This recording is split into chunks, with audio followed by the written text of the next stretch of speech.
আজ আমি আপনাদেরকে মাত্র 2 কাপ আটা দিয়ে এমন একটি হেলদি রেসিপি শেয়ার করব যেটা আপনারা সকালের ব্রেকফাস্টে কিংবা ইভিনিং স্ন্যাক্স হিসেবেও খেতে পারেন। এইটা আপনারা কোনো ঝামেলা ছাড়াই খুব ইজিলি বানিয়ে নিতে পারবেন ঘরে থাকা সামান্য উপকরণ দিয়ে। আর মাত্র 2 চামচ তেল দিয়ে এটা রেডি হয়ে যাবে।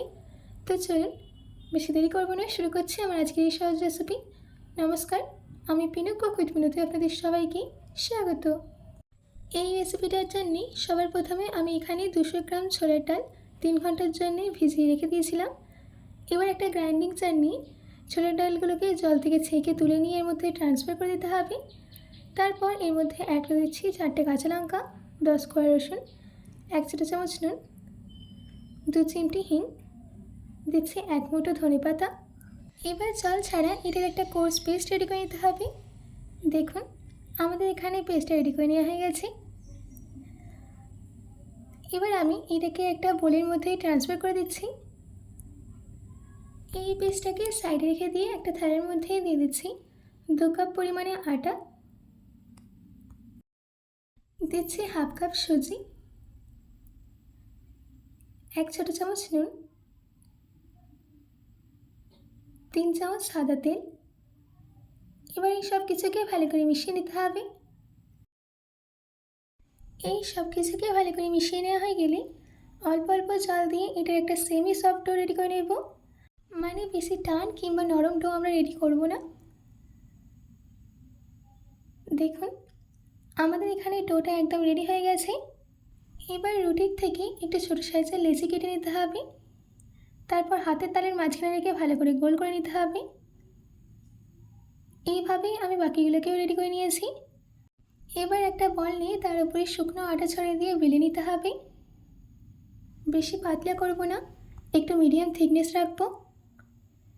দেখুন আমাদের এখানে বেলে নেওয়া হয়ে গেছে। এবার একটা বাটি নিয়ে এই বাটির শেপ দিয়ে রুটি কেটে নেব।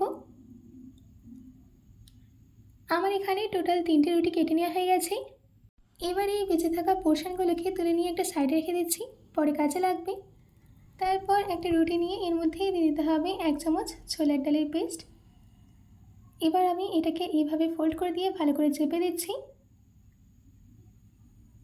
দেখুন একটা রেডি হয়ে গেছে। এইভাবেই আমি বাকিগুলোকেও রেডি করে নেব। এদিকে আমি জল গরম করতে দিয়েছিলাম। এবার আমি এর মধ্যে অ্যাড করে দিলাম 2 চামচ তেল।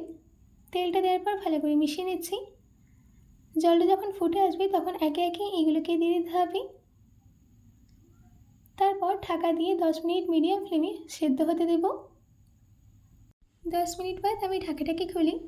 এইগুলোকে আমি জল থেকে তুলে নিয়ে একটা প্লেটে নামিয়ে নিয়ে সম্পূর্ণ ঠান্ডা হতে দেব। দেখুন সম্পূর্ণ ঠান্ডা হয়ে গেছে। এবার আমি এগুলোকে কেটে নিচ্ছি।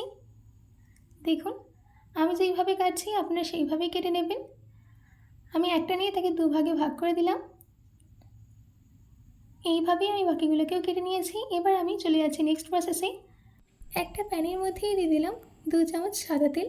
তেল গরম হয়ে গেলে দিতে হবে 1/4 টেবিল স্পুন জিরে, 1/4 টেবিল স্পুন সর্ষে। জিরে আর সর্ষের ফ্লেভারটা তেলের মধ্যেই চলে গেলে দিতে হবে কারি পাতা।